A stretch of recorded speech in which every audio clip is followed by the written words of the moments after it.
Консултациите се фокусирале на три нивоа, билатерално за идните насоки на стратешкото партнерство.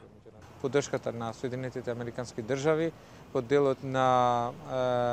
планирање и модернизација, како и во делот на старата опрема,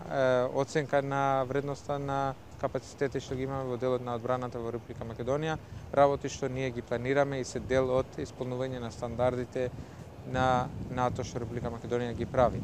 Станало збор и како Криволак со инвестициона помош да стане регионален центар за обука. На ниво на НАТО разговаравме за концептот на Smart Defense, кој ќе биде една од темите на НАТО алијансата во самитот во Чикаго, како и можноста за земјите како што е Република Македонија, останатите земји аспиранти и земјите членки на НАТО, помалите држави да се вклучат во проектите на Smart Defense. А на регионален план Република Македонија се појави како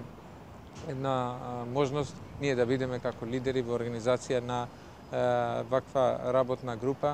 за Smart Defense за земјите од регионот со конкретни проекти да ги изголемиме капацитетите регионални за придонес во меѓународните мировни мисии. Бесилија резумира пораката од сретбите со представници на Стейт Департментот и Советот за национална безбедност во контекст на прашањето земјите и членството во НАТО. Тоа што го слушаме од нивна страна е признание за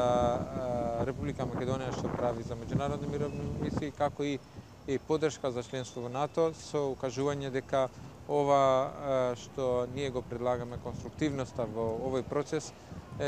сепак треба да се усогласи и со Република Грција за да можеме конечно да станеме и равноправна членка на НАТО. Процесот се уште е отворен и нема некои ветувања дека Македонија ќе добие покана за членство на самитот во Чикаго, вели првиот човек на македонската одбрана, но во тој дел уште работиме, укажуваме на нашиот интерес и придонесот што Република Македонија го прави и нашиот пристап и конструктивно да најдеме решение со која во самитот во Чикаго би се назначило еден чекор понатаму поблиску до членство во НАТО.